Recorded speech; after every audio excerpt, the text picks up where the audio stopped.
Welcome back नाज़रीन, जब corona वबा का आगाज हुआ, पाकिस्तान में मुआशी तौर पर लॉकडाउन कर दिया गया। सूरत हाल इस नहज तक आन पहुंची कि लोग भूखे रहने लगे और हमें खतरा पड़ गया कि शायद हमारी मईशत कोलैप्स ना कर जाए। तो हुकूमत ने दो शोबे ऐसे हैं, दो सेक्टर ऐसे हैं जिनको दोबारा से पांव पे खड़ा करने की कोशिश की, जिसमें एक टेक्सटाइल का शोबा था और एक रियल स्टेट का शोबा था।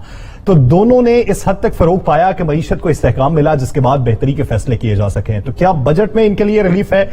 इसी बारे में बात करेंगे। हमें ज्वाइन किया है रहनुमा रियल स्टेट एसोसिएशन साद नजीर साहब ने। साद, शुक्रिया आपके वक्त का।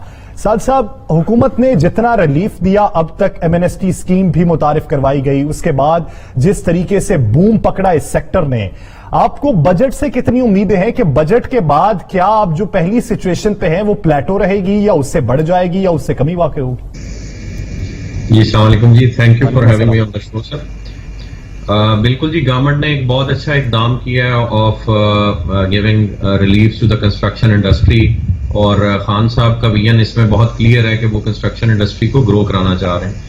लेकिन इस रिलीफ में जो इन्होंने एमनेस्टी की सूरत में पहले दिया और उसको एक्सटेंशन दिए, बेसिकली वही मेजर रिलीफ है जो गवर्नमेंट ने कंस्ट्रक्शन इंडस्ट्री को कैरी फॉरवर्ड किया। मैं उसके थोड़े से स्टैट्स आपके साथ शेयर करना चाहूंगा।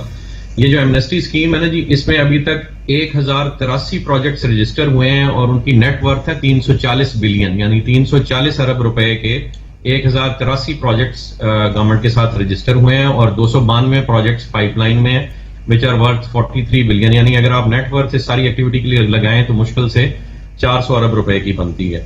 और अभी तक जो बायर्स इंटरेस्टेड थे टैक्स की जो रिलैक्सेशन अवेल करने के लिए इस एमनेस्टी के तहत, वो सिर्फ 3851 बायर्स हैं और ये गवर्नमेंट के स्टैट्स हैं।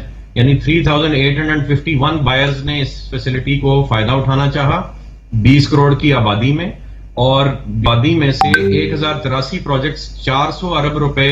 ये अगर मैं बिल्डर्स के लिए इसको सम अप करना चाहूं लोगों की अंडरस्टैंडिंग के लिए, तो 10 या 15 केनाल की सिर्फ 40 बिल्डिंग्स बनती हैं।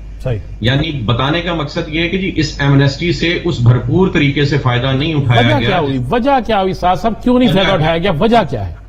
वजह क्या हुई इसमें? जो जिन्होंने ये पॉलिसी बनाई उन्होंने कोशिश ये की कि जो ब्लैक इकोनॉमी है मुल्क की उसको वाइट किया जाए और उस पैसे को कंस्ट्रक्शन इंडस्ट्री में इन्वॉल्व किया जाए। और ये करते हुए ये नहीं देखा गया कि जो एक्चुअल बिल्डर्स हैं, जो एक्चुअल डॉक्टर्स हैं इस शोबे को, उनको क्या फैसिलिटेशन देनी चाहिए। इस मुल्क में जितने भी बड़े प्रोजेक्ट्स हैं ना जी, ये माजरत के साथ ये जो इन्होंने रिलैक्सेशन दी है, या 3851 बायर्स हैं, ये डीएचए के किसी एक सेक्टर की एक 2-3 गलियों का या एक छोटे से ब्लॉक का वॉल्यूम है जो इस मुल्क में एमनेस्टी में आया। असल रिलीफ देने की जरूरत थी कॉन्ट्रैक्टर्स को, बिल्डर्स को, और उनका मेन सोर्स कोई माने या ना माने पब्लिक मनी होती है। जिस तरह से इस मुल्क में 2 बड़े इदारे काम कर रहे हैं, एक प्राइवेट इदारा है, एक स्टेट रन इंस्टीट्यूशन है, और इवन जो हमारी डेवलपमेंट अथॉरिटीज हैं वो जब कोई प्रोजेक्ट लॉन्च करती हैं सब पब्लिक मनी पर रिलाय करती हैं।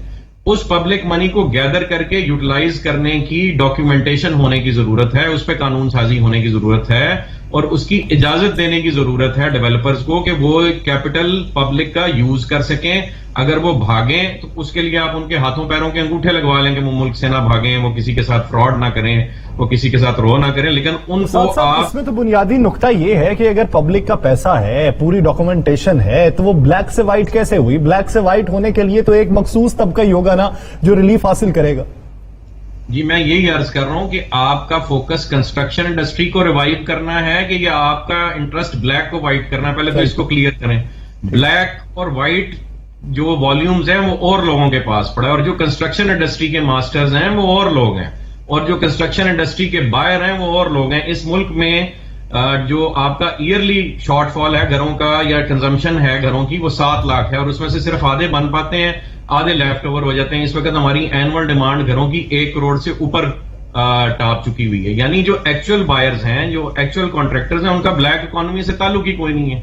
वो आप उनको जो करंट रिसोर्सेज हैं, जो वाइट मनी है मुल्क की, वही यूटिलाइज करने की इजाजत दे दें उनको। कभी FIA के, कभी नैब के, कभी एंटी करप्शन के नोटिस भेजना बंद कर दें और उनको काम करने के लिए उनसे क्यों ना नोटिस भेजें। साथ मुझे एक बात बताएं, आप नोटिस की अभी आपने बात कर दी, कितने बिल्डर्स ऐसे हैं जो अवाम के साथ फ्रॉड करते हैं, लोगों के साथ फ्रॉड करके भाग गए। उसके बाद आप रिंग रोड ले लेना, रावलपिंडी रिंग रोड का आप सिलसिला ले लें कि कितने बिल्डर्स हैं जिन्होंने अरबों रुपया उसमें कमाने के लिए एक हुकूमत को चूना लगाने के लिए क्या किया, تو ایسے معاملات پہ پھر اینٹی کرپشن یا نیب نہ پوچھے تو کون پوچھے؟ جی رانا صاحب، جو بار بار میڈیا پہ چونا لگانے کی بات ہوتی رہی نا، وہ فقط 26 ارب روپے کی تھی. ایک اٹک لوپ کے بارے میں ڈسکشن ہوتی رہی کہ یہ اٹک لوپ کسی بلڈر کو یا 2-4 بلڈرز کو فیسیلیٹیٹ کرنے کے لیے بنایا گیا. پہلی تو بات یہ کہ ہمارا پروجیکٹ اس رنگ روڈ سے بہت دور تھا، ہمیں اس کا روٹین میں فائدہ ہونا تھا جیسے باقی شہر کو ہونا تھا.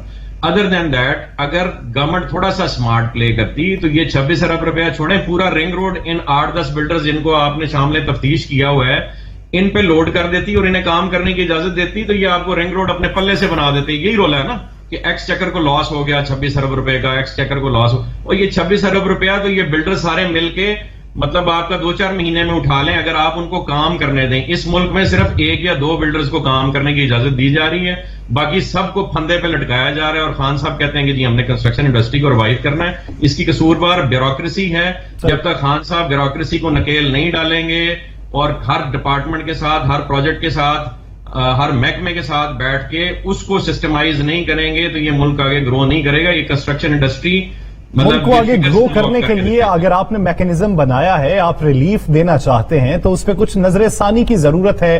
جو ہرڈلز بیچ میں ہیں وہ شخصیات کی صورت میں ہوں، وہ قانون کی صورت میں ہوں، وہ آسانی کے لیے دور کی جا سکتی ہیں تاکہ معیشت کو فروغ مل سکے. بہت شکریہ سعد نذیر صاحب اس حوالے سے. اپنا ولی ناظرین دلاس 4 سے مجھے اور رانا عظیم صاحب کو دیجیے اجازت. اللہ نے کے بعد.